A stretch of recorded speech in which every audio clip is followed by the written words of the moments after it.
Kontroversi titah adendum, Najib Razak, politik dan krisis kepercayaan negara. Salam sejahtera dan selamat datang sekali lagi di channel ini Current Sphere MY. Isu titah adendum yang melibatkan bekas Perdana Menteri Datuk Seri Najib Razak semakin panas dari keputusan Mahkamah Rayuan yang memihak kepada Najib sehinggalah tuduhan penderhakaan kepada Perdana Menteri. Siapa sebenarnya yang berbohong dalam isu ini? Dan adakah ini bakal mencetuskan krisis politik yang besar di Malaysia? Kontroversi mengenai titah tambahan atau addendum yang dikatakan dikeluarkan oleh Yang di-Pertuan Agong terdahulu telah mencetuskan gelombang besar dalam lanskap politik Malaysia.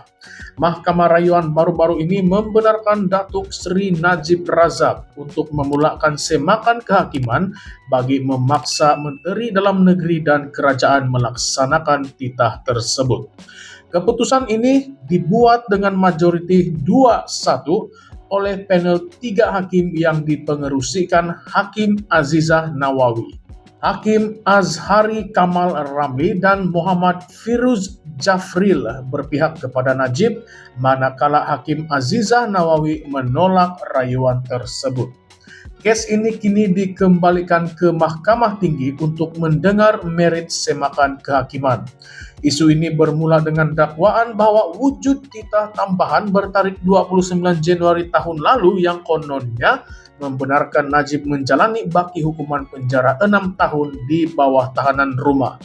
Ini merupakan tambahan kepada titah asal yang mengurangkan hukuman penjara Najib daripada 12 tahun kepada 6 tahun dan denda daripada 210 juta ringgit kepada 50 juta ringgit. Namun, persoalan besar timbul mengenai kesahihan titah tambahan ini.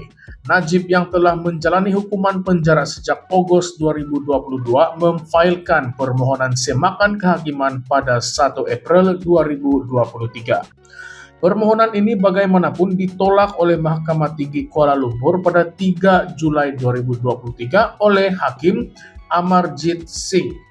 Dalam penghakiman itu, Hakim menyatakan bahwa afidavit yang dikemukakan oleh Timbalan Perdana Menteri Datuk Seri Ahmad Zahid Hamidi dan Menteri Besar Pahang Datuk Seri Wan Rosdi Wan Ismail tidak menunjukkan bukti langsung tentang kewujudan titah tambahan tersebut. Namun, dalam perkembangan terkini, pasukan peguam Najib yang diketuai oleh Tan Sri Muhammad Safi Abdullah optimis bahwa semakan kehakiman di Mahkamah Tinggi akan memihak kepada anak buahnya. Syafi mendakwa terdapat bukti kukuh termasuk surat rasmi daripada Istana Pahang yang mengesahkan kewujudan titah adendum tersebut. Jika Mahkamah Tinggi membuat keputusan yang memihak kepada Najib, bekas Perdana Menteri itu berkemungkinan besar akan dipindahkan ke penjara Kajang ke tahanan rumah dalam tempoh sebulan. Sementara itu, keadaan kesihatan Najib turut menjadi isu dalam perbicaraan berasingan melibatkan skandal 1MDB. Najib dilaporkan mengalami insomnia dan tahap kesihatan yang tidak stabil menyebabkan perbicaraan kes 1MDB ditangguhkan. Najib menghadapi 25 pertuduhan termasuk 4 pertuduhan salah guna kuasa untuk memperoleh 2,28 bilion ringgit dana 1MDB dan 21 pertuduhan pengubahan uang haram melibatkan jumlah yang sama. Dalam konteks politik, isu ini semakin membara dengan tuduhan-tuduhan serius yang dilemparkan oleh pihak pembangkang. Ketua Pembangkang Datuk Seri Hamzah Zainuddin menuduh Perdana Menteri Datuk Seri Anwar Ibrahim sebagai pihak yang bertanggung jawab menyembunyikan kewujudan titah tambahan tersebut. Hamzah menyifatkan tindakan itu sebagai satu penderhakaan kepada Yang di-Pertuan Agong.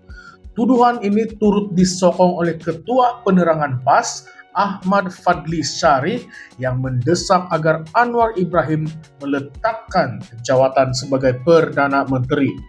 Ahmad Fadli menegaskan bahwa tindakan menyembunyikan titah adendum adalah satu pencabulan serius terhadap sistem keadilan negara. Pemuda PAS turut memainkan peranan yang aktif dalam isu ini. Khairul Nadzir Helmi Azhar, Ketua Pemuda PAS, telah mengumumkan gerakan besar-besaran di seluruh negara untuk membuat laporan polis bagi menuntut siasatan telus berhubung dengan isu ini. Dalam pada itu, Ketua Pemuda Bersatu Hilman Idham turut menyatakan kesediaan untuk bekerja sama dengan sayap pemuda partai politik lain bagi memastikan pihak yang bersalah dibawa ke muka pengadilan.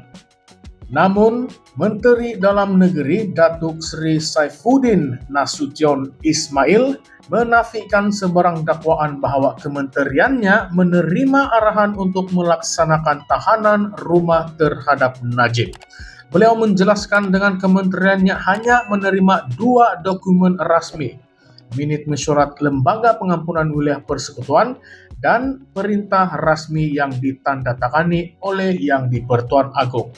Saifuddin turut menegaskan bahwa tarikh pembebasan awal Najib ditetapkan pada 23 Agustus 2028 dengan tambahan 1 tahun jika denda 50 juta ringgit tidak dibayar.